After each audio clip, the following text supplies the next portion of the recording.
Globally, 2 million tons of sewage, industrial and agricultural waste is discharged into the world's waterways every year. I'm Sergio Quintana, and I'm at the Arcata Marsh and Wildlife Sanctuary, which is home to the city of Arcata's innovative sewage treatment facility. It turns wastewater into a thriving ecosystem.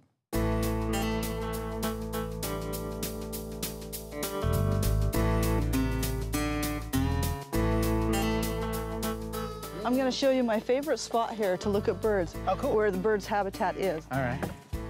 Your shoes are very noisy. You need to be quiet to see birds. Ah, there's one right there. I think it's going to be another black phoebe.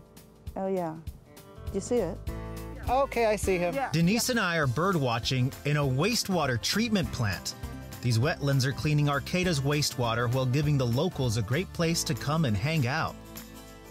Historically, it was a salt marsh, not a usable land. And so the goal was to drain it and make it usable land. We started the constructed wetlands, and over time, the bird list just increases and increases and increases. So that idea that your wastewater is a resource is basically what's created this. Yes, very much so. I mean, the community uses it, and we actually have visitors from all over the world coming here. Some of them for the bird watching. Yeah. Some of them because they've heard about our innovative wastewater system. They want to see it for themselves. Some of them because they want to take these ideas home to their city council and say, hey, we want one of these.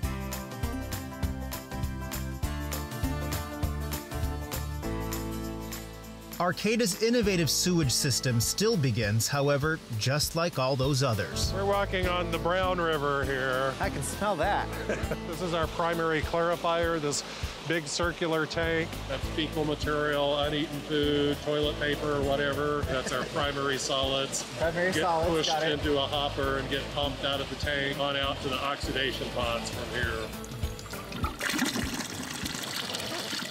Like any others, the oxidation ponds use algae to produce oxygen, which is then used by bacteria that break down the organic compounds found in human and food waste.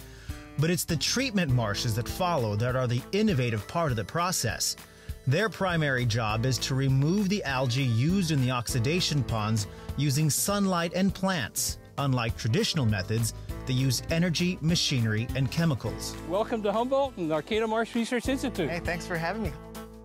Professor Robert GEARHEART is one of the architects of the system. This is what the open surface wetland looks like. So you don't get the algae here because this blocks the sunlight for the most part from the top. This plant can produce this green material with a lot less sunlight, and is very important because the photosynthesis from that green leaf, the oxygen, the byproduct, goes into the water column and is used by bacteria to treat the wastewater, but it's also used as a food for the birds. And this is what a treatment marsh looks like. This is cool. It's like you're climbing into a jungle.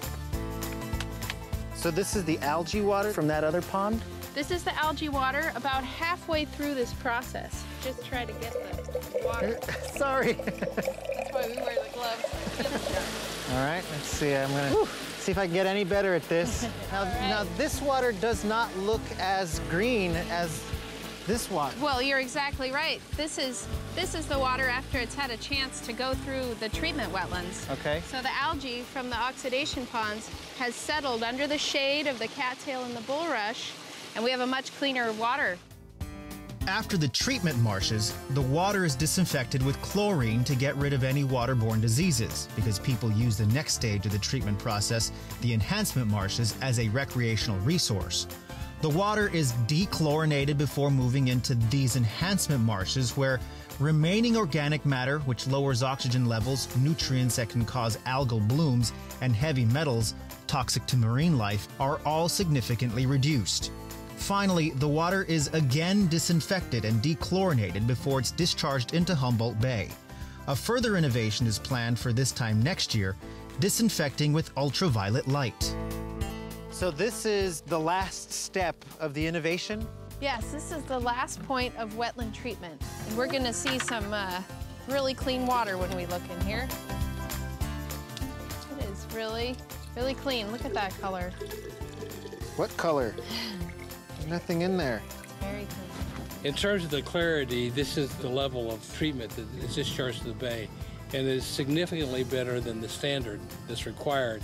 The real advantage of this, it does take a lot of space and a lot of area, is you have all these other uses associated with the same space. Makes you feel good just looking at it, doesn't it? Makes you thirsty. Yeah. Wait, almost one. Something Arcatans are proud of.